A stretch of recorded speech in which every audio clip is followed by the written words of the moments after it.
Conic section എന്ന ചാപ്റ്ററിനകത്ത് ഏറ്റവും important ആയ ക്വസ്റ്റൻ ആണ് വൈ സ്ക്വയർ 8x ആണെങ്കിൽ ആ പരാബോളയുടെ ഫോക്കസ് കണ്ടുപിടിക്കാൻ. നമുക്ക് ഇവിടെ അറിയാം വൈ സ്ക്വയർ 8x എന്ന് പറയുമ്പോൾ ഇതിന് കറസ്പോണ്ടിങ് ആയിട്ടുള്ള ജനറൽ പരാബോള എഴുതണം.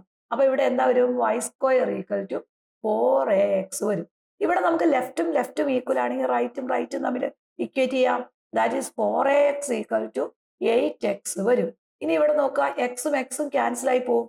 അപ്പൊ 4a ഈക്വൽ ടു 8 വരും. അപ്പൊ a equal to 8/4 that is equal to 2 വരും. ഇനി ഇവിടെ നമുക്ക് ഫോക്കസ് എന്ന് പറഞ്ഞാൽ സെയിം സൈഡാണ്. ജനറൽ പരാബോളയുമായിട്ട് കമ്പയർ ചെയ്യുമ്പോൾ എക്സിന്റെ കൂടെ ആരാ കിടക്കണം? പോസിറ്റീവ് a അല്ലേ? അപ്പൊ ഫോക്കസ് എന്ന് പറഞ്ഞാൽ എന്താണ്? എക്സിന്റെ സ്ഥാനത്ത് എയും വൈയുടെ സ്ഥാനത്ത് 0യും കൊടുക്കും. കാരണം പരാബോള നേരെ ഇങ്ങനെ ഇരിക്കുമ്പോൾ ഈ ഫോക്കസ് എന്ന് പറഞ്ഞാൽ സെയിം സൈഡാണ്. അപ്പൊ ഇവിടെ നോക്കിയാൽ മതി, എക്സിന്റെ കൂടെ ആരായിരിക്കുന്നത്? എ ആണ്. അപ്പൊ +a വരും. ദെൻ y കോർഡിനേറ്റ് 0 വരും. ഇനി a എന്ന് പറഞ്ഞാൽ എത്രയാ? That is equal to 2. അപ്പൊ നമ്മുടെ ആൻസർ എന്ന് പറഞ്ഞാൽ ദാറ്റ് ഈസ് ഈക്വൽ ടു 20. അപ്പൊ focus of a parabola equal to 20 ആയിരിക്കും.